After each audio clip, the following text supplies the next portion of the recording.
to the Mike Rosehart Show. We're live again for another week, another live chat. You guys bring any of your questions, drop them down below. But man, oh man, today was punishment. If you have a stock portfolio, if you follow the Nasdaq, the S&P 500, the Toronto Stock Exchange, whatever, pretty much every single major index and every single major stock pretty much down today, unless you're hedging. And if your strategy is riding the market down, in which case you made a ton of money today. The Nasdaq QQQ, which follows the Nasdaq 2000, dropped, including after hours, well over 5%, 5.25% here in trading after hours in one day. I don't think we've seen a single drop this large in over a decade. And some of the major names like Target today down 28%, Walmart over the last 2 days down almost 20%, big names like Apple down, Amazon down almost 10%. We're talking about trillion-dollar valuation wipeouts here. Crypto, again, Bitcoin, Ethereum, almost, if you've been watching Luna as well, crashing. One of the single largest crashes we've seen. In my portfolio that I options trade in, I did have some hedges, which I unloaded at about 1 o'clock today. I was like, there's maximum fear in the market. It's like 2% down, 3% down. I was like, man, I have a nice 3% down day. I'm going to unload my hedges. And I unloaded all my hedges that protect myself, which is basically all my shorts. They're my bear call shorts. I made a bunch of profit, locked in like 30 grand. I was like, woohoo. I was still down on my whole portfolio because, again, I have positive delta, which means I am long the market. As the market moves up, I move up. As it moves down, I move down. But these were hedges to protect me. And as soon as I removed my hedges, it was like in the afternoon, it just went like, boo, right down. I thought we were getting a recovery. It was looking like, oh, maybe we're going to have a recovery day. Inflation numbers were not great today. That's basically the headline. Inflation isn't under control. There's a lot of fear we're going to have to raise interest rates. The Fed has talked about agreeing to raise interest rates another 0.5%. Now it's looking like they might need to go 0.75% at the next meeting. And then who knows, maybe another 0.75% after that. And with rates rising that fast, it basically destroys everything, right? Because people are, so the challenge is this, right? Like when interest rates are rising, when inflation is rising, basically your cash, you have to spend it, right? But with interest rates rising, whatever you spend it on, it's going to go down in value. Real estate, down. Stocks, down.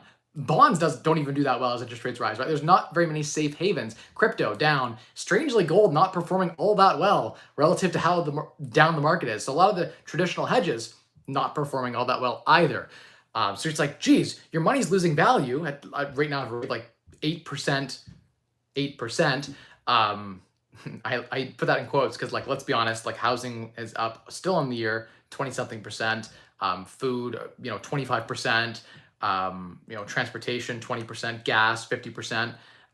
Here in Canada, we're at $2.20 a liter, which is like $9 a gallon now with the new carbon tax. Like we're looking at potentially $10 a gallon for gasoline. It was $3 in December. That's a 300% increase. Anyway, this is going to have trickle-down effects. The problem is as gas prices rise and oil's at an all-time high, that puts pressure on the transportation of the goods and services that we buy and increases the price of them, therefore further perpetuating the inflation issues and adding gas to the fire. At the same time, people are being squeezed in their investment portfolios, their real estate portfolios, unless you've locked in your mortgage and you've got tenants in place, in which case you're not feeling anything. And continue to ride this. Don't panic and don't panic sell. That's stupid. Again, if you hold the Nasdaq, probably don't panic sell. Today's not a great day. Even if you were like, I'm super bearish on the market, we're down 28%, I think, on the year, 27% on the Nasdaq. That's a 27% dropout in like 3 months. S&P 500 getting close to a 20% drop. That's recession level. We are in a bear market recession. It's not like when is the recession coming? It's here. Today, officially, it is here. It was here before, but there's no doubt we're in a bear market. Fear is at a maximum. That is the best time to begin engaging in trades that are making profit from volatility, as an example. It can also be a good time to negotiate a great real estate deal. That said, I'm still neutral overall, and I'm not going all in. I'm holding some of my chips back. I'm invested into the market in case there's a rebound. I don't want to miss all of that rebound, but it's better to have cash and chips in hand, I think, at this time, despite the fact that inflation is crushing the value of your dollar and there is no safe place to park it. Gold, I don't know. Bitcoin, I don't know. We've seen Bitcoin wipe out almost half its value in the last year, right? So where are the safe places to park it? If you hold it in cash, you lose value. Basically the best thing you want to do is invest it somewhere safe and stable. I'm fairly bullish right now on getting back into the lending business.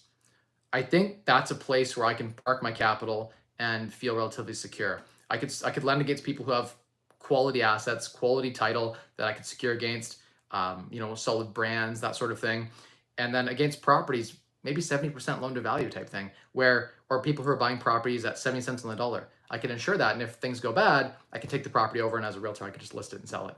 So I have a competitive advantage in that space, and I'm thinking in a recession where inflation's so high, where do you park your money? And I'm like, I can lend my money out at 10% all day. People would beg me, and they would probably pay me appraisal fees and coaching fees and deal review fees, and that's all part of it. Like I get to go and appraise the property. If I wanted to appraise it myself and pull my own comps, they could hire an appraiser for $900, or they could hire me, and then I get a better feel for the property. So in a lot of cases, as a lender, I have a chance to make value add income. So it's an interesting business to be in this time. Typically, lending's scary in times of inflation, but with the Fed having to crank up interest rates, I feel like it's a safer place to park your money, especially if you can lend at prime plus. And so as prime floats, your debt floats with prime. So you'd lend a mortgage at say prime plus 7, in which case if prime goes from 3 to 5, you go from 10% to 12%. And you bake in lender fees and they cover your legal fees and things. So there is a little bit of juice on the top you can squeeze out. And if you get if they pay out a mortgage early because they finish their flip early, good for them. They make a bunch of money. You make some money too. If they default, again, your interest rate, because you could take the property, you take all their equity. So then your interest rate goes from 10, 12 to 20, 30% in some cases because of the headache you have to go through to repossess the property. So either way you win if you're smart at the outset and how you lend. So I think lending is a great play to do it. You got to be very careful who you're lending to and how you're securing. But I think that's a great place that I'm going to start focusing on in this market, only because it's so volatile. I don't know if we're at a bottom. I think it's possible we see Bitcoin drop to 15,000 USD. I think it's possible we see the Nasdaq pull back 40%. We're down 27%. That's another 13% drop. I'm not necessarily on margin. I sold off 3 million in stock to pay down my margin. So my margin's almost paid down. So I'm not at risk of a margin call right now. I can continue to ride it. It's painful, by the way. Like I lost another over $250,000 today in value, in fake fiat value. I mean, who knows? Like in 3 days, it could rip back the whole 5.25 we lost today. Who knows? We've had days where it's been spiking up 3%, right? So it's hard to say. The question is, when do we reach capitulation? Which is basically the point where investors are so raw from the carnage and pain, and when people start to get in and start buying. And so we'll see a bit of a rebound position. So we've got to wait for that point. And I mean, I'm certainly feeling raw. If you're looking around, it's definitely a lot of pain in the marketplace right now. But you look at some of those Bitcoin guys and some of those crypto guys, and you follow the perma bulls, they're still bullish. We haven't dropped enough. When those guys stop posting, when there's just pure blood in the streets, that's when you've hit capitulation. That's when you've hit the bottom. A lot of people are saying, hey, I bought shares 3 years ago. I'm still up. And so they don't feel the pain yet. They've had Tesla shares when they were 300. And so now that, by the way, that they saw it got delisted from part of the S&P 500 for morality reasons, Tesla being delisted from that. That was a bit of a hit today. I think it was like 7 or 8% drop. I didn't check how it traded towards the end of the day, but I seen Tesla getting crushed too. Everything's being crushed. Valuations are being squeezed. As interest rates rise, people expect better payouts. And because earnings aren't increasing as fast as valuations are dropping, effectively the stock valuation drops, right? As the discount rate, as the rate increases, investors expect more. Their internal rate of return needs to be higher to combat inflation. And so in the short term, it's very, very bad. For the long term, actually, inflation is relatively good for valuations, both for companies who can then pass that inflation on to their customer base and for asset classes like real estate and crypto. As the fiat balloons and inflates to nothing, right? They target 3% inflation, right? So what that means is that if you run 3 to the power of 100, so 100 years, and you compound that 3% inflation, the fiat dollar is worth nothing in 100 years. You get a $100 bill, you're able to wipe your ass with it in 100 years. That's the goal. They actually want to make their money basically useless and worthless, and then they switch to a new, probably a digital currency or something. And I think it'll take less than 100 years, probably like 30 or 40 years before we abandon the current currency, the current fiat that exists. It's crazy. I mean, we didn't even have billionaires until late 60s, I think it was the first ever billionaire. And like, we didn't really have billionaires till the 2000s. The first few billionaires. Now we have people who are like Elon, who are like $250 billion, right? That's just inflation for the most part. The Rockefellers were much wealthier if you adjust for inflation than Elon at some of their peak, right? So it's, yeah, it's just a wild world that we live in where dollars are eventually going to be worthless. And it's a good thing for the government because they can print their way out of debt. Inflation allows them to balloon your assets so they can tax them. And the assets haven't actually changed any physical buying power. They can still buy the same amount of goods because the $100 is now 120, but then they get to tax that $20 gain that you have now. And so they get a portion of that. They take a quarter of it, and now you have 115 instead of 120. They got $5 of your $20 gain. So 25% went to them. They're happy. They got a quarter of your money, and you got nothing. Your buying power is actually less because you haven't even kept up with inflation unless you used leverage, which gets me to the final point that I wanted to make before I go to the live Q&A, which is debt is your best friend right now. People are like, what do I do right now? I'm like, borrow to the tits. If you can borrow right now against fixed assets that produce cash flow, that cover, or you have ability to cover and service the debt by your own means, if you can take cash flow or capital right now from the bank at say 3%, right now they're still lending around 3% on against your primary residence or against any real estate vehicle. The reason I like real estate is because it's not callable debt. So if the real estate market crashes 20%, the bank doesn't come calling. If the stock market crashes 50%, they might come calling on the debt depending on how much you borrowed loan to value. It's just more volatile as well. So real estate's a great asset to borrow against. Businesses are fantastic to borrow against. Cash flow in your businesses will get you unsecured lines of credits in your business, $200,000-300,000, really easy to get. 1 times earnings, 1 times revenue. A lot of people can go to the bank and get, lines of credits. So this is the time to do that. Personal lines of credits are great too. So you go in the bank, say, hey, as an individual, you go to 5 different banks all at once. You apply for 25 grand in lines of credits. Boom, now you got 100 grand, 125 grand in access to capital at 3-4% interest. It's really free money. If you borrow 100 grand from the bank and inflation stays at, I think at least for the rest of this year, we're going to see 8% inflation. You're lending at 3, then you're effectively making 5% of the bank's money, even if you don't invest it, because the money you're paying the back has less buying power. Hopefully you can invest that and you're better off produce some cash flow, in real estate or in stocks. Again, I think dollar cost averaging on days like today is a very smart idea. Are we at the bottom? No, but we could bounce tomorrow and go straight up from here, right? Like we could have some good news and things get under control and it goes right up from here, right? When the fear's at the most, that's the time to be doing the most buying, right? When the fear's at the least, like 2 days back, we had a big green day, right? That was the day to be unloading. I unloaded some of my positions on that day and I'm glad I did. It's one of those things where you've got to be, what's the saying? Greedy when others are fearful and fearful when others are greedy, right? So just remember that on days like today, it's a buying opportunity. I didn't do a lot of buying, but by removing my hedges, technically I went more positive delta and therefore am technically buying some of this dip. So I did technically buy the dip today. Not a lot of it, 50, 100 grand of it, but it's something, right? If the market rebounds from here, I got to buy a 27% discount of where it was a few months ago. Fortunately, my timing has not been the best. As you guys know, I sold a lot of my real estate, not all of it. I still have 7 properties to unload. 7, 8. And there's, a few $1 million there that I can unload as well and put to work. But yeah, I mean, it sucks that I got into the market, in January. And it's been down, the market in general is down 20, 25%. That hurts. A little bit of leverage applied hurts even more. And that's on me, bad timing. But at the same time, you can't predict the future. No one can effectively enter or exit with a crystal ball. We're not good at that in general. So I'm gonna go to the comment section for a sec. That was all I wanted to say. That was my rant. I'm sure I'll uncover more. We're gonna find some more goodies as you guys suss them out through the question and answer period. So DW says, what's up, Mike? Hey, how you doing? Brandon, what's up, Foster?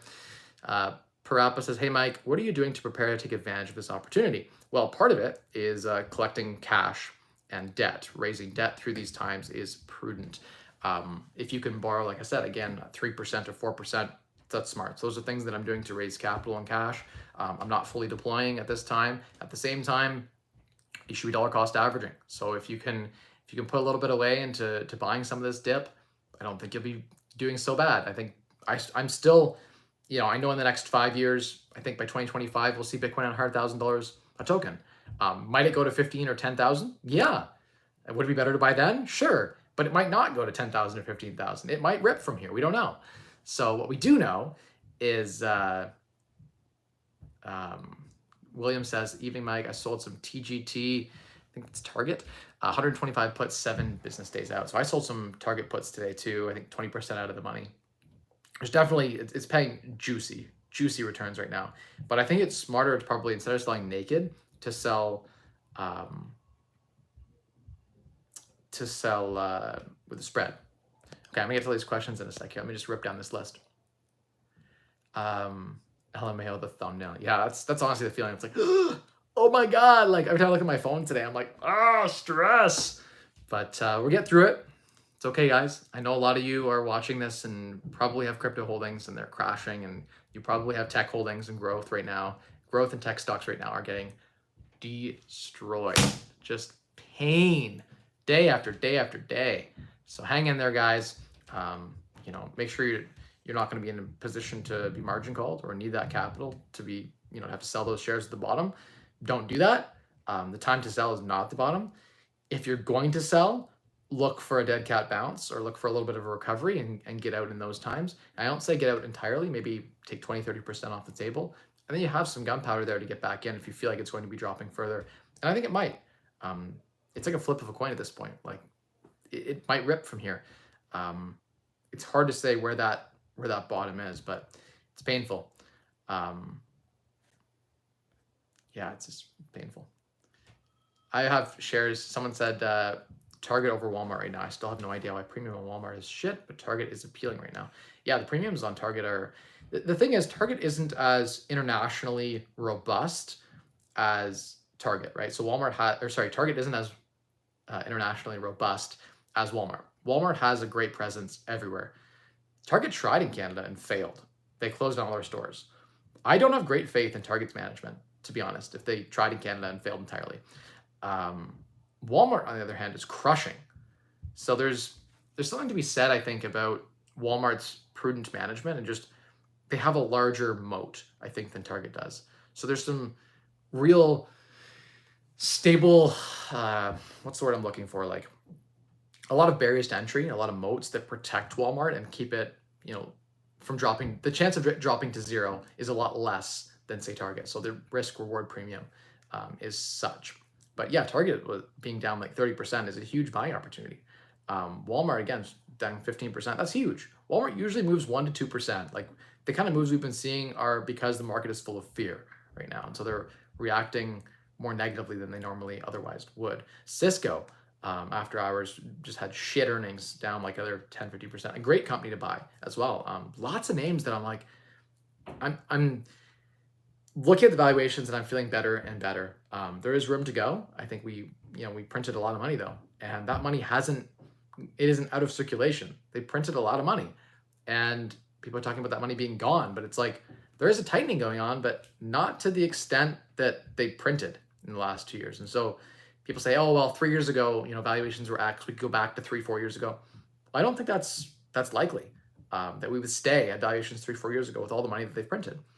And plus, there's so much wealth right now. It's just, I was reading an interesting stat actually the other day that we've wiped out, I don't even know, after today now, we've wiped out more global wealth than we have now in 2008 as a raw dollar amount, 2008 .com bubble, and 2020. So we wiped out a lot of the world's global wealth. We're in a recession. It's painful. And so if you have wealth right now, or you invested in oil or stocks that have done well through this turbulent recession we've had in tech and growth, then it might be time to redeploy a little bit. I know that's what I'm looking at doing. I'm like, hey, I'm going to sell some of my oil stocks off, some of my commodity stuff that's up quite a bit right now, and rebalance a little bit heavier in tech. That might be a mistake given how sensitive tech is to rising interest rates and the fear. But I feel like there's just more upside. And I feel like taking some money off the table on the commodity stuff isn't such a bad idea, given that long term I'm not super bullish on oil. Like 30 years from now, I don't feel like it's a space that's going to do well. And remember that 2 years ago, oil futures were trading negative, right? It's because we got a war going on. It's because we got all these things happening that we're in the situation that we are. But people are moving towards EV. Transportation will be solar, wind, renewable energy stuff. I think those are plays that long term will garner better political capital favor. And so I think because of that, and because the lawmakers will over time incentivize, and then eventually, I guess with the carbon tax, they already are bringing a little bit of the stick out too. But yeah. Okay, next question on the list of questions. Are you currently buying? Yes, I'm currently buying. I did a bunch of selling last week, but I am buying a little bit. Again, staying with cash. I'm not at all risking margin call. I'm prepared. The market could drop 10 more %. I'm prepared for it. That said, like, I don't want that to happen. It's painful to watch that happen, but if I had to weather it, I could. Michael Chung says, carbon tax is a big joke, just something that sounds good on paper, yet can't be measured, just another revenue stream for the government.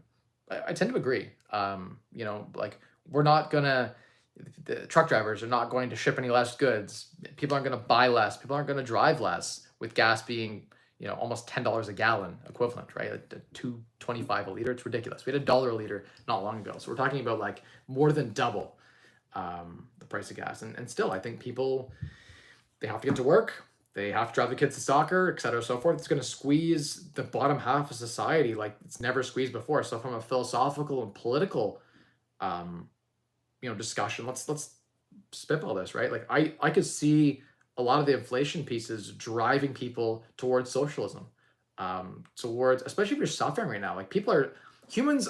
This sucks, but like, I try to believe that humans are good. I try to believe that, but I know like 3/4 of humans are just selfish and will screw you or screw anyone for themselves. And people vote politically for what's best for them and theirs, which is like them and their family.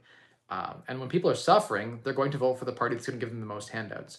And although handouts don't necessarily, over the long term, it's terrible for society, and for innovation, for, you know, development, for overall growth of the society. It's just productivity just goes down.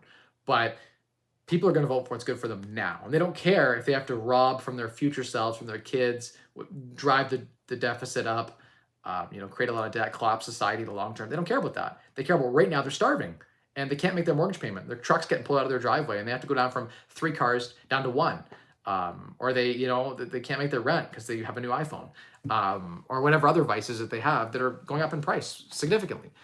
People are going to be forced to choose and make decisions. And I've always found that the secret to, you know, this whole, you know, wage cuck fiasco is to look towards financial independence. Everyone has the opportunity. If you live in Canada, the United States, Europe, a developed world right now, you have the ability within 10 years to retire early, build you're basically your own universal UBI, universal basic income. That's effectively what you're doing when you create FIRE, right? You just have your own pool of capital that pays you from your own hard work. You saved your acorns, you planted them, now there's acorn trees and they produce acorns for you. So you're good to go. But a lot of people don't have that mindset. They weren't raised properly. It's not necessarily their fault. It could be bad genetics, could be bad environment that they grew up in. Again, both not your fault. It's either environment or it's, you know, nature versus nurture, right? But both of those are not entirely your fault. Up until you're 18 years old, a lot of your surroundings are not necessarily your choice. And so you could be growing up with shit people. I had a shit upbringing. I moved around a ton. I lived with a foster dad for like 6 years.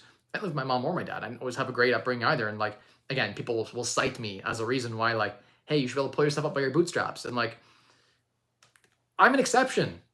You know, I was born with the right set of chemicals that I'm super smart. And so I got full ride scholarships and I tend to excel and I can see opportunity where others aren't. And I'm driven in a way that others maybe aren't. I work like, I would see my peers put in like 6 hours work where I put in like 12. It's just how I'm built.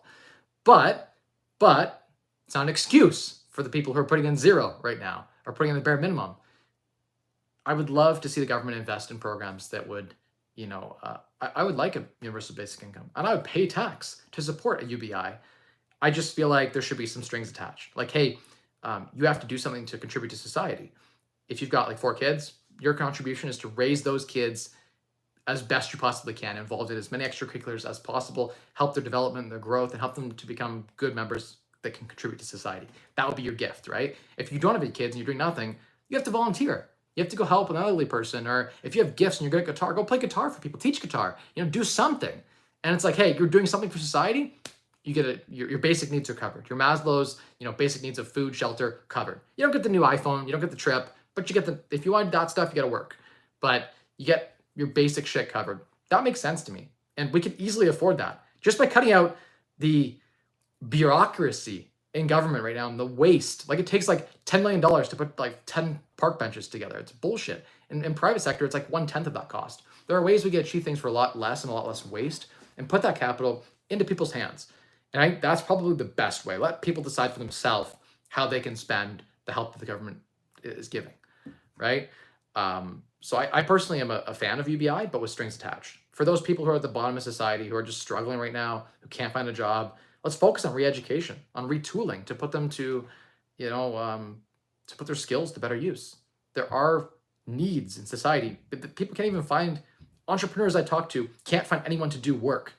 No one wants to work right now. That's another challenge, the great resignation. Everyone's just leaving their job and singing Kumbaya. They're on the COVID stimulus, right? And that stimmy's hard to, now it's hard to work for that money, right? Like, life is, but life is fucking hard. Like, let's just pause for a sec. I get up, I wipe my daughter's ass at 2 a.m. and I have to put her back to bed. I have 3 kids. So like, part of my community service is raising 3 amazing daughters into well-adjusted people that will contribute to society. It's one of my many things that I do. I also care for my grandfather lives in one of my properties. He's 85. Try to care for him. My dad lives in one of my properties. My mom also lives in another of my properties.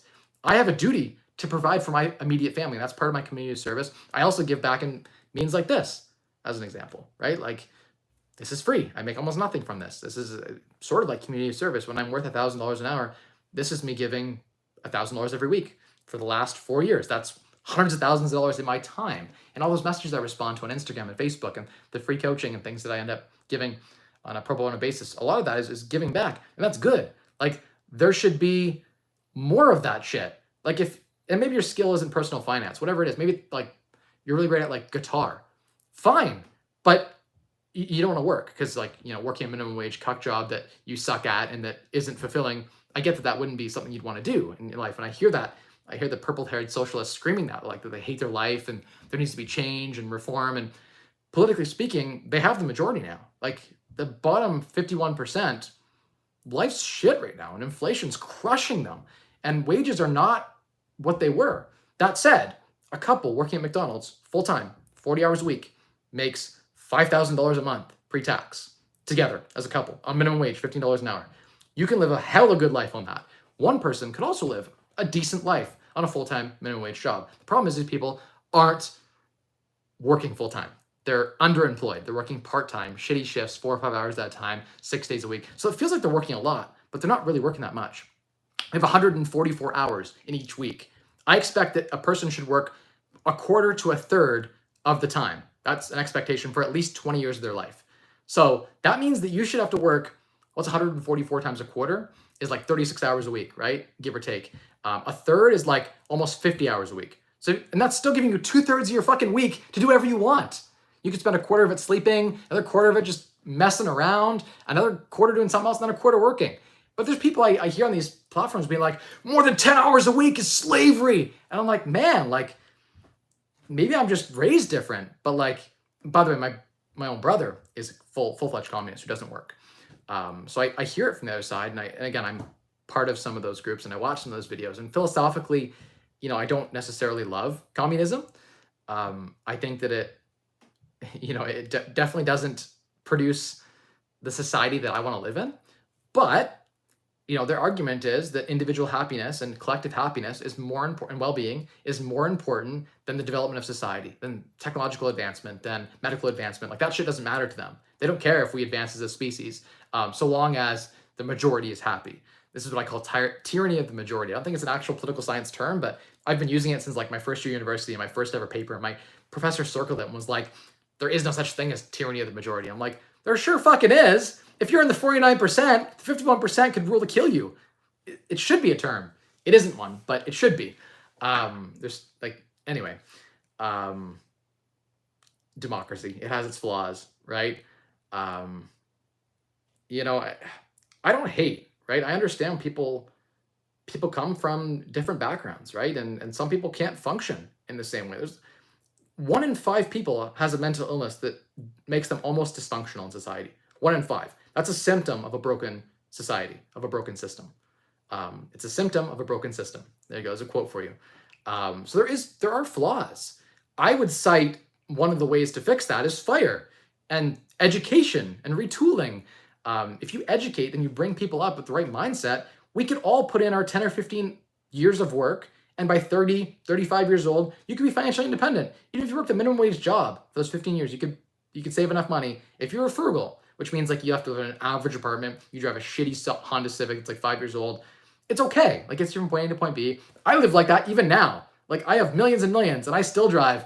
My car's like 9 years old, 10 years old. Like, it's just part of it. And we're a one car family. I have 3 kids and me and my wife, we all share one vehicle. We have one van. That's a little bit on the deprivation scale, probably, given how much I have. I spend less than 10%. I like to reinvest most of what I make. That allows me to be nimble and invest in opportunities that come up because I'm not chewing on the fat so much. I'm lean. I like to see society grow, and I'm a fan of UBI, and I don't mind paying 25% tax. I think that a lot of the corporations can afford it too. There are ways that we could, I guess, take capital or taxes being wasted and redeploy it in a way that, again, I think that the majority of society, and we already have welfare, by the way, which is like $1,500 a month or something, and we have it for old people as well. We have an old age security and a pension. There is something that exists. It's not quite robust enough for them to cover their needs, so we need to see that bumped up a little bit. But I would like to see conditions attached to it. So what we don't want is the abuses. I grew up with a stepdad who was on welfare off and on, and we use the food bank and stuff too. And there was drugs involved and stuff, so like that was more of a side piece. Anyway, it doesn't matter. I don't want to get into that stuff. I don't want to inflame anyone or risk my own life talking about shit that might come back to bite me in the ass. But I will say that having lived in the ghetto of Sarnia and seen the armpit of Canada, I guess it used to be called the armpit of Canada. There's another city that also fights for that title. But Sarnia, Ontario is pretty rough. And in the rougher areas of Sarnia, I met some of the people who you'd consider the bottom of society. The mentalities there are bad. The upbringing is bad. The nutrition is bad. The gene pool also not amazing because of years and years of smoking and drinking in utero, et cetera, so forth, leads to corruption of genes too, which sucks. Like, my own mom smoked in utero with me. She tried her best not to, but like that's the culture. At the bottom is like people are smoking and drinking and doing drugs, and it's hard to break those cycles when you see your parents doing that kind of shit. So I get that the argument from the left and the far left is, it's not our fault. We were born shit and we can't pull ourselves up by the bootstraps. And so like take from the rich people and give to us and spread it all around and we'll all be kumbaya and no one has to work. I hear the arguments, technological advancement is getting to the point where people don't have to work full-time jobs. But I think people like to work. I think in general, we enjoy, and not work in the traditional sense, but like we like active pursuits. People find things to do. In retirement, people who do nothing die. It's people who do nothing get depressed too. At way higher rates. The unemployed are way more depressed. And it's not necessarily about the money. You study lottery winners, and you look at the data. Lottery winners, by and large, are depressed. And they have all the money in the world. So money doesn't solve problems necessarily. You still have to move up Maslow's hierarchy of needs and have actualization, right? I don't know. I don't know what the answer is, but I feel like the large majority just want an easy out now. Give me money now. Make housing cheaper now. Tax the rich and give it to me now. And so they'll vote NDP. They'll vote, and NDP is pretty left, but apparently, according to some people that I've talked to who are communists, NDP is apparently center. If they're center, I don't know. I think conservatives pretty center. There is no right-wing party that's like, do your own shit and be free.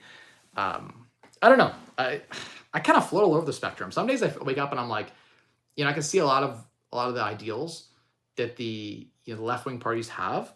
I just don't think that in reality, when you execute on it, it kind of plays out the way that they think it will.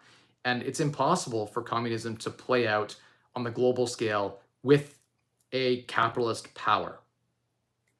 So if one country becomes communist, entirely the whole country, if any other country on earth is still capitalist, they will basically, the capitalism being the way that it is, they will crush that communist country because it's all about perfect markets and trying to achieve, and the goal of communism is not about efficiency. They're not trying to advance society in the same ways, right? They're trying to make everyone happy. And I personally believe the point of life isn't happiness. It's about, it's a little bit about happiness, sure, but it's about finding the way that you can contribute and grow society. And in the pursuit of that, in your way of contributing in the way that's your best way of contribution, in that stride, you will find happiness and you'll find contentment and you'll find fulfillment. I think that's where there's the least amount of mental illness and the least amount of, you could work like a 12-hour day doing that thing that you love. It doesn't feel like work, that to me is what I like to see more of in society. And unfortunately, there's a lot of bad education, and marketing isn't helping either. It's just convincing people that they need the latest, Yeezys and an iPhone 13 Pro Max when they're broke and they work a minimum wage job. I mean, you don't need those things. This new iPhone that I have, it is not that much better than the old iPhone 8 that I had. I don't notice a huge improvement. Almost certainly none to my overall happiness, and certainly not worth, for a minimum wage person after tax, it's like almost a full week of their life for that phone. If they get a new phone every year, that's potentially, like, over their lifetime, 40 weeks of their life. It's almost a year of their life just working to have a nicer cell phone. That's one whole year they're a slave. That job they hate, right?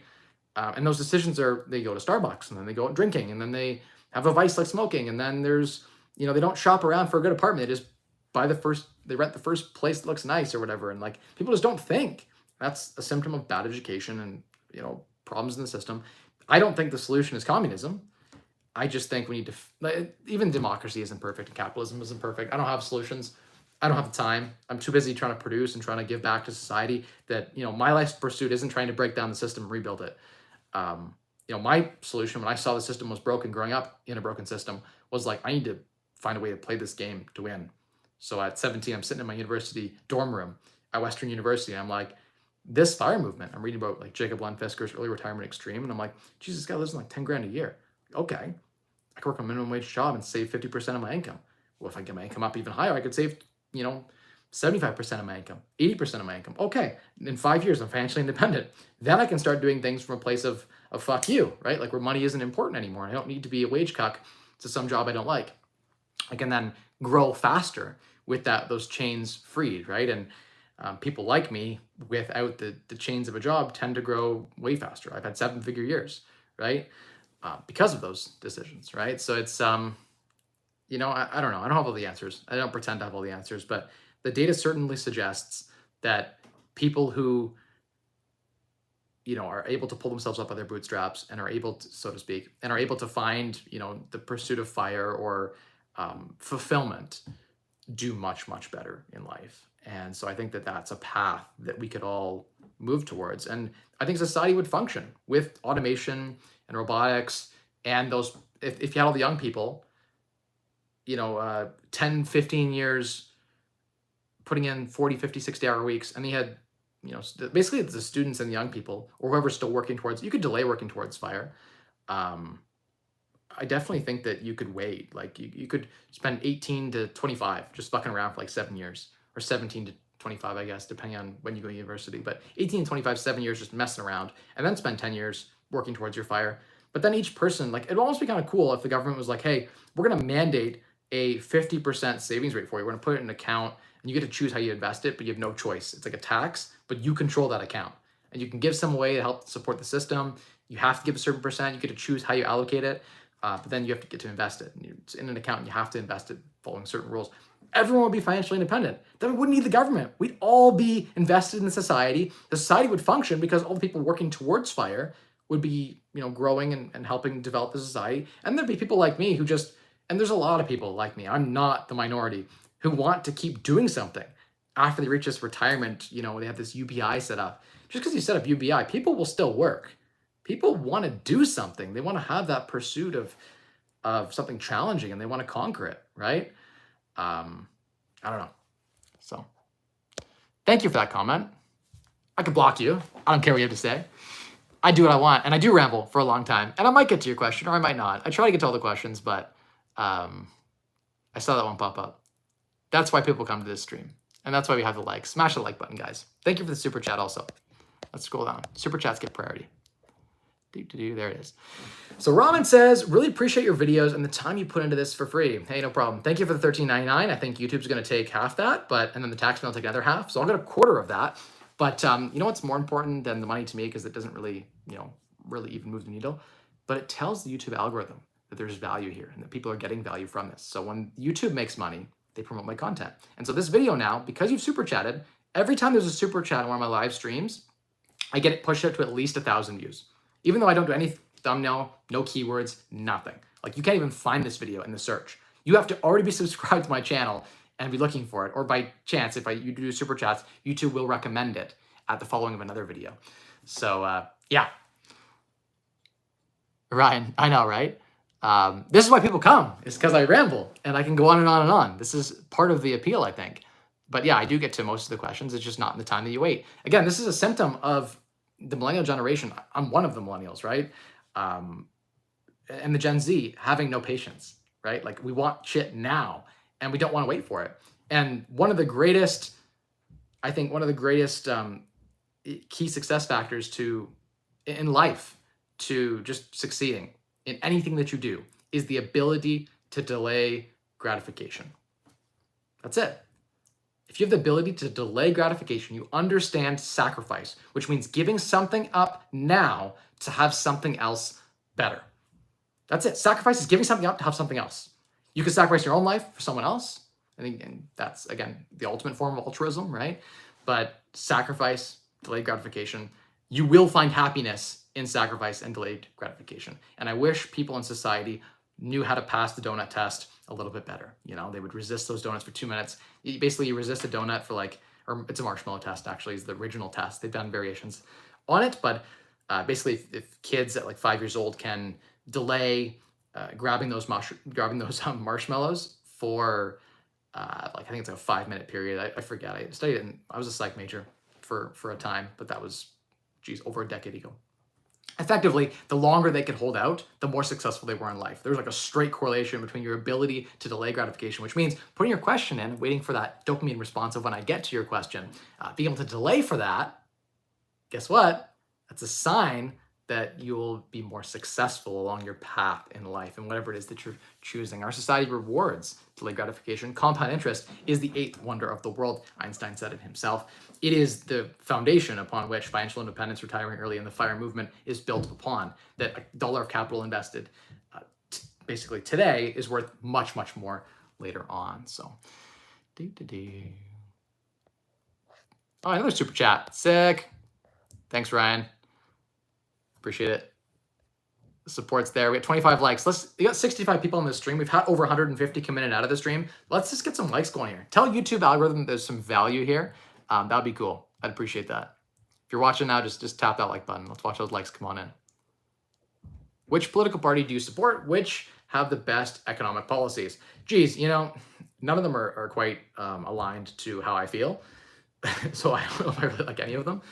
The only party that best aligns to economic policy that aligns to how I feel the economy should be run, and just that is best in general for the advancement of society, is the Conservative Party. But again, their leadership's been horrible. O'Toole is an idiot. I don't know.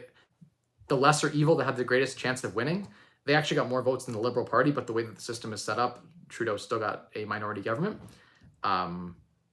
Yeah, it's first past the post, right? So if 999 people vote for one party and the other party gets 1,001 votes, the 999 votes in that same riding count for nothing. So if you add those up, sometimes one party got more votes than another, but just the way the system's designed, in a couple of ridings they won by one, and other ridings they won by landslides, and it can be such that a party, even though they will have the majority support of Canada, didn't win in all of their ridings and therefore did not form government as a majority, or in some cases, a minority leadership. So unfortunately, our political system is not perfect. It is kind of bumming, but yeah, I don't know. I definitely don't vote left. I'm a capitalist. I like UBI. I like the idea of a safety net for people, only because I've seen, having been a landlord for so long, and I'm barely a landlord anymore, but having been a landlord for so long and had hundreds and hundreds of tenants, I've seen the bottom of society. I've seen those people who are mentally challenged. They struggle to function in society. And a lot of them don't have social connectedness with their family. And that's it's a leading indicator to mental illness, is lack of social connectedness. So I think that we should work on rebuilding the fabric of our society. There's real problems that need to be addressed, but just taking money from the corporations and the rich and then trying to distribute that to a bunch of poor people to then waste and squander doesn't actually advance our society. I think it'd be better if we had worked on improving everyone's overall education and mentalities and helped people by handing them ladders and handing them fishing rods. Instead of just handing them fish, let's give them fishing rods so people can support themselves in the indefinite future and feel like they earned what they have. That said, there is a percentage of the population that just doesn't want to do shit, nothing. They want money for free. I'd rather have them on UBI. The data suggests that those people on UBI are a betterment for society. It costs less for society to give them UBI than it does to let them starve on the streets and rob people and crime and all the shit that goes along with that underbelly of people that are really struggling. And plus, they're kids, and they do a lot of have kids because they don't. There's a straight line between number of children you have typically and education, income level. So the more wealthy you are and the smarter you are, the less kids you tend to have. There is a strange diversion of people who are wealthy that have lots of kids. I'm one of them. I have 3 kids already. But again, I'm a minority. I'm an outlier on the spectrum of data. Again, thank you for the 80 people who are here. Smack the like button. I'd appreciate it. Tell the algorithm that you're here and having some fun, and that the content that I'm sharing right now is valuable enough for YouTube to give it to someone else on the recommendation list. So yeah, I do think that there's improvement from society in general. There's a lot of things we could do better. But yeah, I know that sounds weird. As a capitalist, I support UBI, but it's because I think that when you cover their basic needs, a lot of these people, and you give them not only just UBI, but you pair UBI with like some sort of coaching or education or development or social work that helps them to get out of the drug cycle that they're in and helps them get out of the mental and cope with the mental illness that they have. Throwing them on the street with nothing and saying, good luck, that creates more problems for society in general.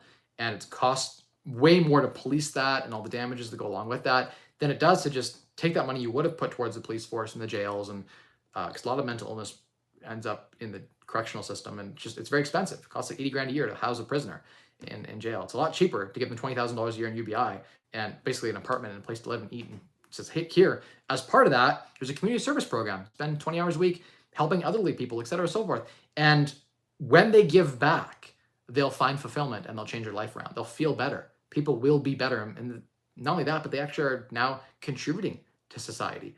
And society can afford to support them. And so it's a win-win for everyone. So I'm actually a proponent of UBI, despite being a capitalist.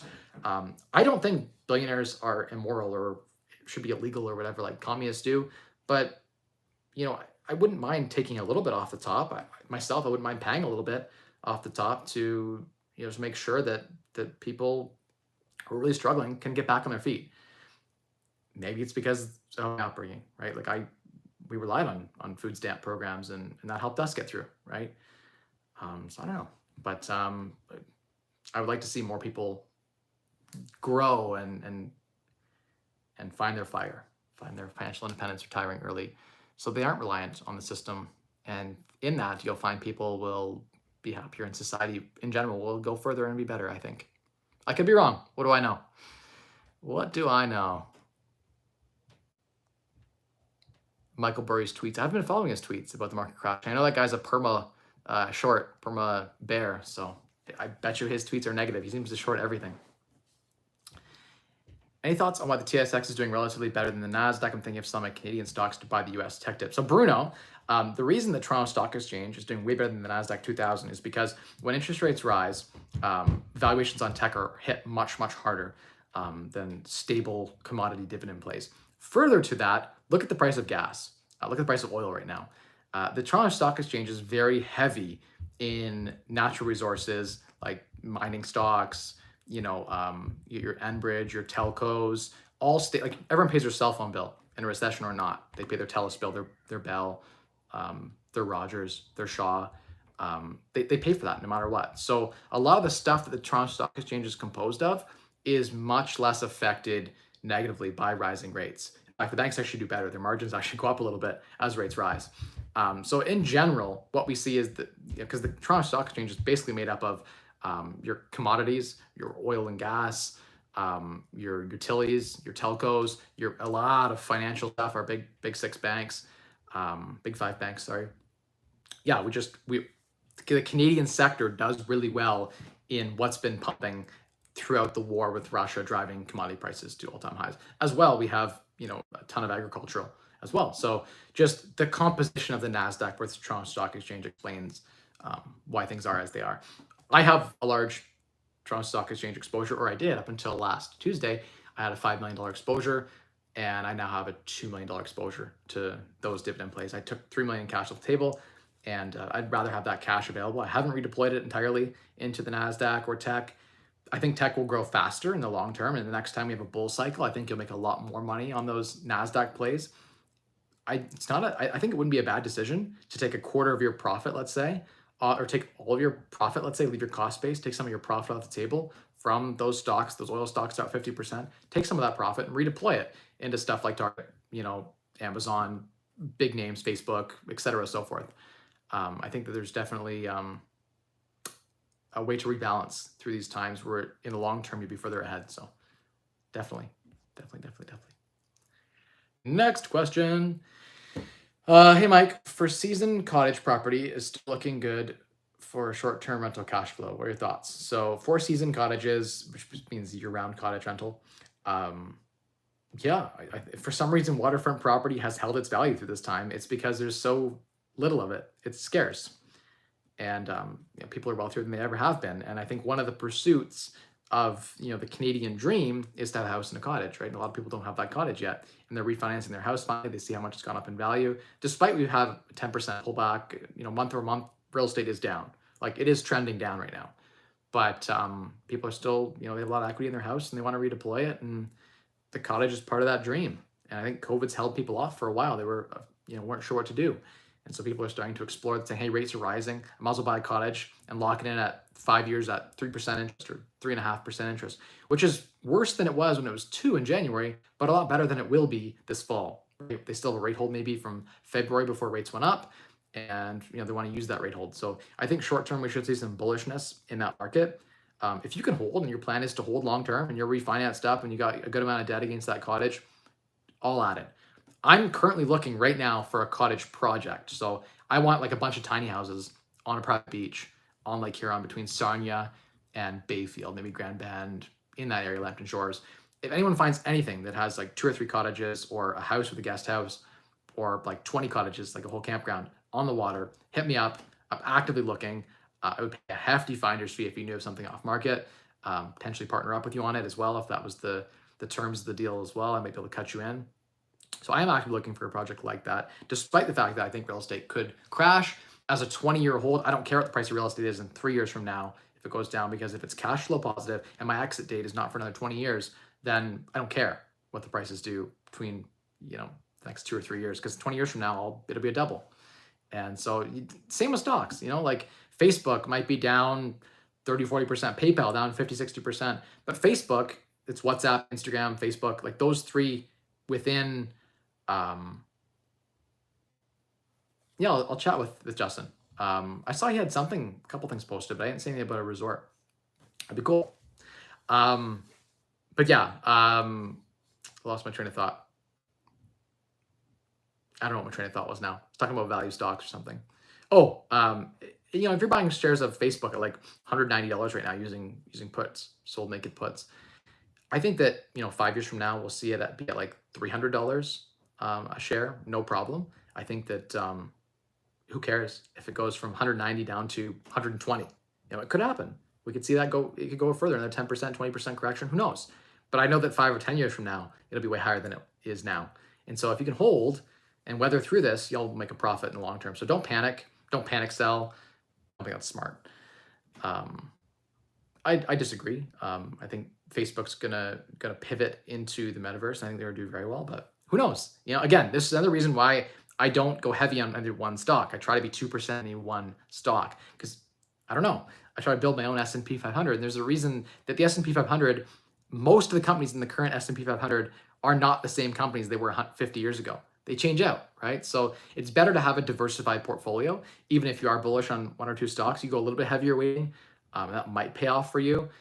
They're just a cash flow machine. They trade like they're Coca-Cola, or they trade like they're some stable stock, and they're a growth stock in my opinion, and they're making cash hand over fist. And I think that it's a great platform. I personally love it. I could see them evolving and staying fresh and current. So I don't know, I'm bullish. Same with Google. I'm not as bullish on Apple, strangely, despite the fact that I have an iPhone and I'm part of their ecosystem. I think they're overvalued still. I don't see them growing at the same rate. Their tech isn't great. Mike says, tax question. If I purchase Canadian properties in a corp, 3-tier, but claim residency in Bahamas, will I be able to avoid tax? Well, there are ways to use an active business in Canada and be a resident of the Bahamas. So as a resident of the Bahamas, you file no personal tax return at all. There is no return season, nothing. But in Canada, if you're not a resident of Canada, you don't file a tax return there either if you have no personal assets. The corporation would file a tax return. Now, you could have a Bahamas corporation and you could invoice your Canadian active corporation and effectively move expenses, which is revenue, over to your Bahamas corporation, which you can then take money out relatively almost tax-free, and get this Canadian company that files tax returns down to break even. And so effectively paying no tax in Canada on your active business by flowing income back. This only works if you're a non-resident of Canada. So yes, there are strategies. Talk to an expert, accounting firm. There are ways to pay effectively no tax. Yeah, I mean, there are definitely ways to do that, for sure. People do it. What does someone have to do to qualify for a loan from a bank? What's the best strategy to obtain as much debt as you can from the banks? Strong income, bring your corporations in that are producing cash flow and apply. Simply applying, like anyone can walk in and say, hey, I'm going back to school. I want to renovate. You go in and say, hey, I want to renovate my house, put a basement apartment in to rent it out. And you go to the bank that has the mortgage on your house and say, hey, I want to just get a line of credit for 40 grand to renovate my house. They're like, oh, you're going to borrow the money to improve the asset that we have security on? Okay. And in most cases, they'll give you a line of credit, especially if you go in with the right narrative. And it's all about the pitch that you make to the bank. So why are you borrowing the money? I wouldn't say they don't like to hear you're borrowing money to invest in the stock market. So don't say that. Give them a good reason. And they like real estate. Especially if they have security on the house, they don't mind when you borrow for that because they feel like they're benefiting, right? You think the second half of the year we could have a rally? Bear markets normally last an average of 9 months. Ravine, I think it's possible we could have a bear run, or a bull run, sorry. I don't know.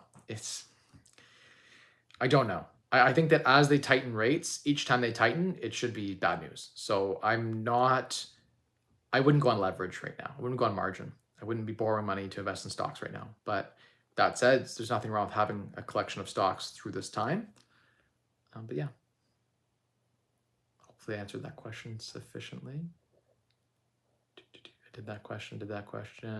Yuri says, hi, Mike. Where do you see real estate heading in the short to midterm? Short term, I see a bounce. I actually see it going up. But medium term down, long term up. Says, not sure how I feel about UBI. I know. It's tough, right? Because you're thinking about the cases where people are going to abuse it, right? I'm thinking about I'm thinking about ways to reduce that and mitigate that through forcing volunteer, et cetera, so forth, so people can't, abuse it. But at the same time, if you're a single mom, you need something to help raise your kids better and we want the kids to not be fucked up.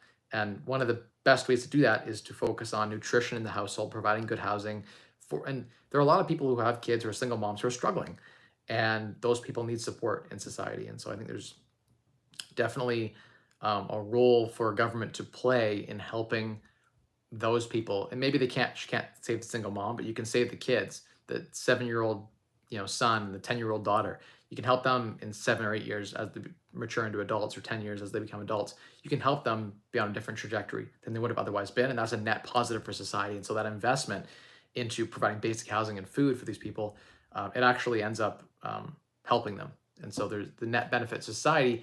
As an employer paying tax, I now have a greater pool of qualified, skilled workforce that I can employ. And so as a society, we develop and end up further ahead, even though we might pay a little more tax now for that. So I don't know. That is a bit of a communist mindset. But I don't know. I'm somewhere in the middle. I think that if humans aren't equal. And there are humans who are better than other humans. I know guys who work at 10 times faster than guys who don't. And so I know people that work at negative value. They go into work and they actually do more harm than good. They imagine a drywaller that comes in and just destroys your drywall because they're an idiot. They've created negative value, and so they deserve nothing. But we have a minimum wage in Canada. And I think minimum wage, there's some good arguments to having a minimum wage for exploitation reasons. That said, I think that, in the free market, employers will pay for valuable skills. And so if you don't have those valuable skills, then acquire those valuable skills. They're not hard to acquire. It's really easy to develop skills to make 20 bucks an hour, which is 25% more than minimum wage. Anyway. Next question. There's so many questions. Let's do a rapid round here.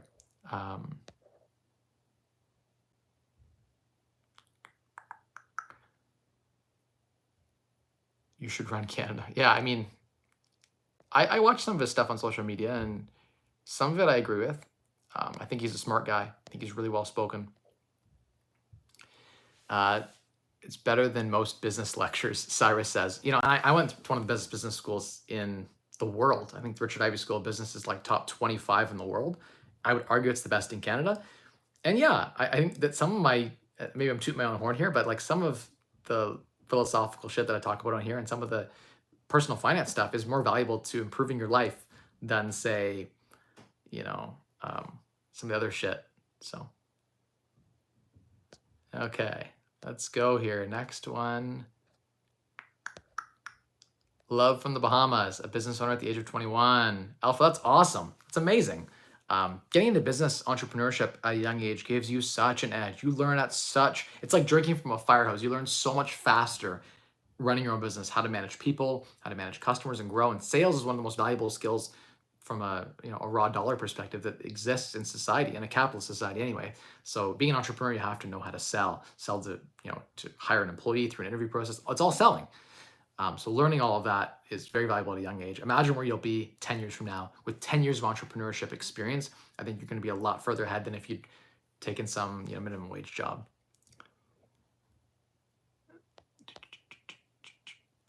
So the next question was, you said if you have UBI, people will still work, but earlier you said employers can't find people to hire people who don't want to work. How do you justify? So I think a big disconnect right now, Dylan, is that people don't want to work jobs that are not fulfilling.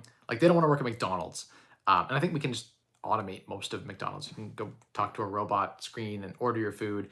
I was having sushi the other day, and they had a robot that came out and delivered the sushi to our table, and we grabbed it off the robot. There's no server at all. Like from the order on the iPad through to a robot that brought our food out. We're getting to a point in the next 10, 20 years where those jobs won't need to exist, right? Or if they do, we'll have enough students and elderly who just want something to do that will do it.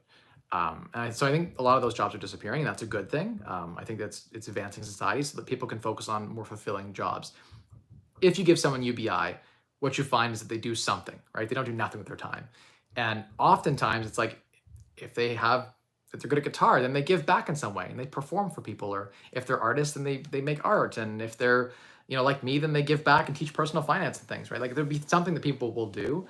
And if they don't do that, you'll find that there'll be a lot, if you surveyed those people, you'd find that they're a lot less happy and a lot less fulfilled. So hopefully when they're on UBI, we guide them towards developing and honing their talents in some way to give back to society in some way. And they will be better for it and society will be better for it. So what I don't want is someone sitting at home doing drugs by themselves, contributing nothing to society, sucking from society. There will be those people in society. There just are. Just like there's retards who have like 20 IQ and they're non-functional. We have those people in society. I'm not saying we just kill them off, right? That's horrible. We have, as a family, take care of our family members. As a society, we have to take care of those people. But I believe those people are a minority. And most of the people who are in those down cycles, on drugs, stuck at home, they're not happy. They don't want to be there in that down cycle. And if given the right tools and the right hands and the right ladder, they will reach and they'll climb up the rungs and they'll be better adjusted. So I think a UBI with a program that helped them to adjust would be a good investment for society in general, rather than investing in police force. And, I think we should be investing in helping these people get off of, whatever they're stuck on, or whatever rut that they're stuck in. A lot of it's mental illness, and society has created that in large part, right? So social media doesn't help. There's people see the fake personas and they think their life is shit because they see the best of everyone's life around them, and they only see the best of the best, right? Those are the profiles that get recommended to them. So then they feel like shit. And so there's a lot of retooling for the brain that we could do and can invest in. And I think that would be prudent. But what do I know? I'm not going to rebuild society. It's just not in my power to do, but hopefully we can strive to be better. I agree with you, Cyrus. Thanks again for these streams. Thanks, Ryan. Music playlist says, all leftist ideology is reducible to laziness, trying to take the easy path through life, and they use their ideology to avoid having to work for their money, beauty, health, or status, but it doesn't work that way. That is a very capitalist, right-wing approach. I tend to find some agreement with some of that statement. I think to a large degree, most of the communists are finding that the system failed them. And they start with like, the system failed them, they can't find a way out of the system. And so the easy path is to just break it down and rebuild it. It's not actually that easy because most of the communists won't succeed in their lifetime. They will. I wish they found fire instead, because that's something they can actually control in their life and improve their families and their own individual life. Versus communism, they will share some ideals, but unfortunately not be able to accomplish much in their lifetime. Right? Most communists, their goal is to break down society and rebuild it, but they don't actually go out and put in the work to advocate, to build content and share that content to a large audience. That's a lot of work. And so what we find is that typically the right actually they're much harder working, focused on their ideals, that they end up promoting, a lot of their ideals to the masses. Unfortunately, the right-wing ideology, it's just a fact. Though I tend to resonate with right-wing ideology, most people don't have it in them to work 100 hours a week, to align with the far right, believe every man for himself, right? And someone like me and every man for themselves, I end up at the top of the pack, right? Like, so this system that exists, it's working for me. Obviously, I'm making money hand over fist, right? So personally, I tend to do best for the right. Now, if you're failing in society, you don't have any money and life's shit right now, the left is going to call out and be like, you know what, it makes more sense to vote left because it's going to help you. The right's not going to help you at all, right? At least from the monetary perspective. The only way to benefit is to actually improve. Thankfully, most people are trying to improve their life. I think the majority are probably, at least half of people are trying to improve their life in some way. And so I think that, the right can win votes by focusing on, hey, here's a ladder and an opportunity in a hand that we can grab your hand and help pull you up the ladder, but you got to put in the work. So I don't know. The next question was, Bazinga made a video. I don't even know what that means. Vault Inu. I don't even know what that comment, I just don't, that's over my head. Eric says, hey, Mike, when I can come to work for you on the mining farm. Yeah, I mean, send me a message. There's always an opportunity. Right now, there's nothing really going on. It's, I actually need to get rid of some of my machines as it currently states because they're pretty loud and I feel bad for my neighbor. I need to get quieter fans too. So if you're looking to acquire some crypto machines, hit me up. It's a good time to acquire them. And they're not like, you're not meeting some sketchy person from China. I ordered crypto machines and I got ripped off. And I'm still trying to pursue the $14,300 that I got ripped off on ordering 2 crypto machines, or one. Yeah, it was 2 small crypto machines. So that shit happens. I was importing, couldn't get any cards, so I had to import some from China, and I got ripped off. Shit happens. So if you're not looking to get ripped off, I'm legit.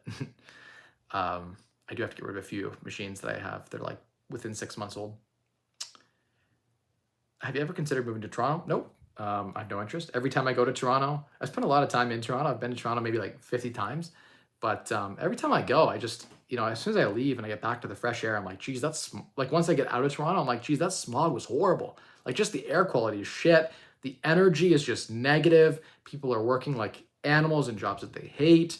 Not all the time, but when you're walking down downtown Toronto, you see a lot of that energy. And you can tell people aren't happy. And when people aren't happy, it's not great to be around people who are doing something that they don't love.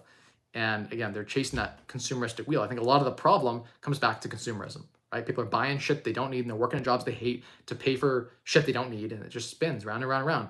I would say the problem with the system is consumerism and marketing.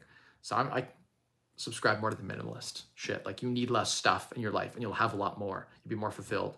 And I think connecting with nature is fucking amazing. So I have 150 acres of trees and forest right behind my house.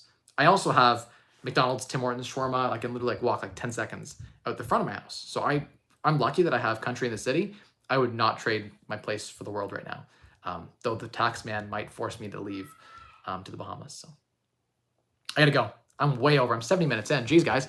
Smash that like button. We have 50 likes. Let's get it to we have 92 people watching this. We've had 250 people join the stream so far, have jumped in and out. If you can just smash the like button while you're here, that'd be cool. It would let the algorithm know that I'm delivering some value to you. If there's something you want me to talk about, throw it in the comments, or throw it in the comments after the video is done too. If I didn't get your question, I'm sorry, guys. Save it for next week, bring it on, and I will happily answer that question. Let me do a rapid fire here.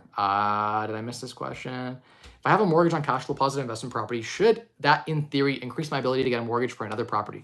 In theory, yes, but the bank often takes half of rental income towards the calculation. So it's very difficult for a property to help you. But in some cases, if it's a really strong cash flowing property at like say a 10 cap, then it would help your qualification process. It did in the beginning when cap rates used to be really high when I was investing in real estate. It did help me qualify for more properties. Rob says, are there better tax implications for segregated funds versus mutual funds? It depends. Seg funds can't be taken if you get sued as a business owner, some lawsuit, something happens. Your seg funds protect you in that sense from lawsuit and that sort of thing. So it's more of a protection piece. You pay a lot in fees for segregated funds. There are some strategies where it can make sense, but by and large, you're paying a lot more fees than a low-cost mutual fund. Better than a mutual fund even is an ETF. It's a low-cost mutual fund, operates almost the same way, but run mostly by light staff and a lot of computer algorithm and following rules. So I recommend ETFs over mutual funds. Seg funds can make sense for certain business owners in certain situations where you're worried about liability. So there are situations where seg funds make sense, but for the large percentage of the population, it doesn't make sense to invest in seg funds. They are fee heavy. Sorry, that was the time when I was a financial advisor. 401k down 20%. I feel like I'm damned if I do, damned if I don't. Everyone feels like that, Kevin. It's okay. We're all on the shit bus getting shit on. It's okay. Nasdaq's down 27%. It's going to come back. 3, 4, 5 years from now, you'd be like, thanks, Mike, for telling me to hold. Don't look at it. If you don't have any more money to buy in, you're fully deployed, maybe take a little bit off the table so you can have a little bit of cash reserve, but just don't look at it. As long as you're not going to be margin called and you're safe, just hold those and look at it later. Don't try time the market. Just hold and look at it in 2-3 years. And if you're diversified and you own the whole index, you'll be fine. Find options and hedging, headache causing. Just sold 20% Tesla, 1,000 to 1250 in RSP, slowly buying back from 700 down, working so far. That's awesome, Fred, when you're able to time the market. But sometimes you sell at 1,000 and it rips to 2,000, right? So you can't predict the market. Oftentimes what you find is the people who try to time the market end up doing worse than just holding the market. So by and large, the data suggests that holding the market is the best option. Very few of us are good at actually timing the market. Even the best of the best on Wall Street with PhDs that spend 60, 80 hours a week with Bloomberg terminals and insider information and teams working at it, they're spending 80 hours a week and you're just trade 2 hours on your phone, you're going to beat them. You don't have a competitive edge. You will not be able to time the market better than they can on average. So maybe you can, but over the long term, over 25 years, most traders underperform the index net of taxes and fees. Thanks for your Wednesdays. Always good to hear your thoughts. Thanks, Fred. Appreciate it. Hey, big up. No problem. Happy to host it. Excellent talk. Take care. Thank you. Appreciate it. Just Money says, hey, Mike, what's your favorite type of small business for good cash flow and high success rate? I like businesses built around real estate because real estate's so stable. That said, there are some great, resale internet businesses that do very, very well as well. I like stable businesses that are easy to predict and cash flow day one as opposed to a startup business that isn't cash flow positive. So look for businesses that are like service orientated, that scale well. You can bring staff in to do the work and you can grow quickly. So yeah, I think, and again, rental is really easy too. Once you rented the unit out, your sales portion is done, you just collect a fee every month. So I think real estate is a great business to be involved in because the risk is low relative to the return. Kyler says, what is the best way to reach you for miners? Instagram, at Mike Rosehart, would probably be a cool place to get a hold of me. Or on Facebook, look for the blue check mark, Mike Rosehart. You can send me a message. But Instagram's the best place, I would say, to get a hold of me. So anyway, thank you everyone for watching. Around 10 grand gets you a miner. In most cases, it's around a 1-year payback. So if you had the miner for, say, 5 years, then you would make a 500% return on your investment on that miner.